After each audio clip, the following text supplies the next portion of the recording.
যে মুসলমান আজকে দিবস পালন করে, এই ছেলেরা 31st নাইট পালন করেনি।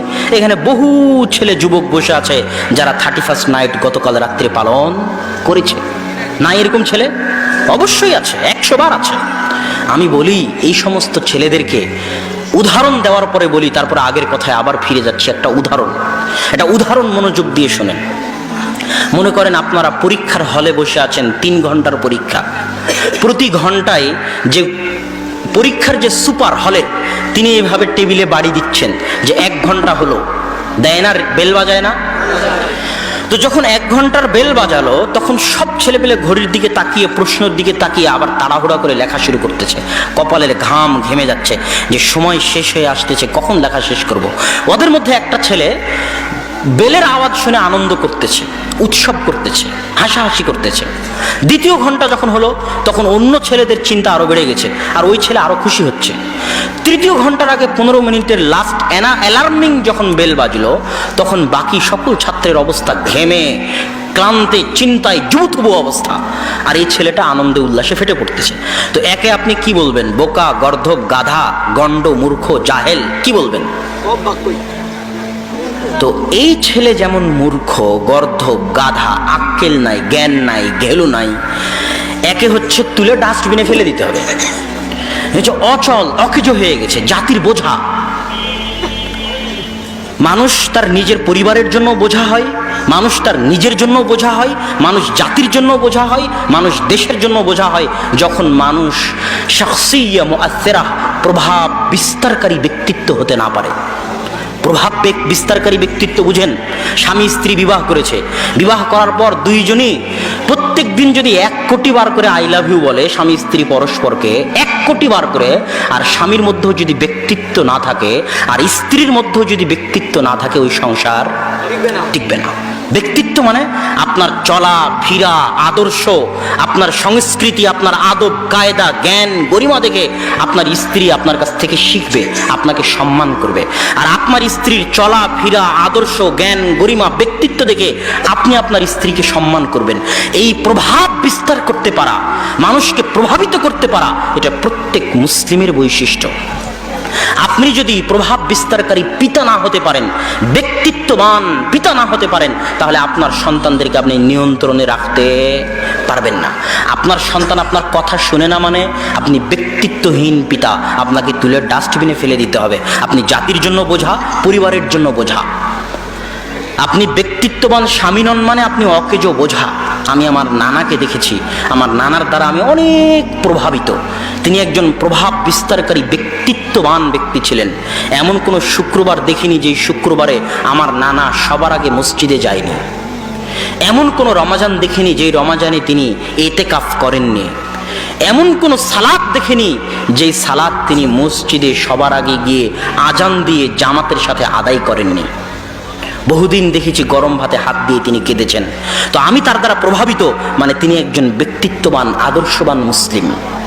আর এই যে যুবক যে স্রোতের গায়ে গা ভাসিয়ে দিয়েছে, স্রোত বলতেছে 31st নাইট করতে হবে, যুগ বলতেছে 31st নাইট করতে হবে, তাই সেও 31st নাইট করেছে। তো ওই সমুদ্রে, নদীতে, আপনাদের এলাকায় নদী আছে না? ওই নদীতে পানা ভাসে না, খড়কুটো ভাসে না, ফেনা ভাসে না? ওই পানা, খড়কুটো, ফেনার যেমন কোনো মূল্য নাই, এই যুবকের তেমন কোনো মূল্য নাই। কেন? তার জীবন শেষ হয়ে যাচ্ছে। আল্লাহ তাকে একটা নির্দিষ্ট জীবন দিয়ে পৃথিবীতে পাঠিয়েছে। আপনাকে যদি বলি আপনার বাড়ি কোথায়, যুবককে বলতেছি, কেননা কথা এখন যুবকের সাথে। তো যুবক যদি বলে যে আমার বাড়ি নবাবগঞ্জ, দিনাজপুর, তাহলে উত্তর ভুল হবে। যুবকের বাড়ি কোথায়?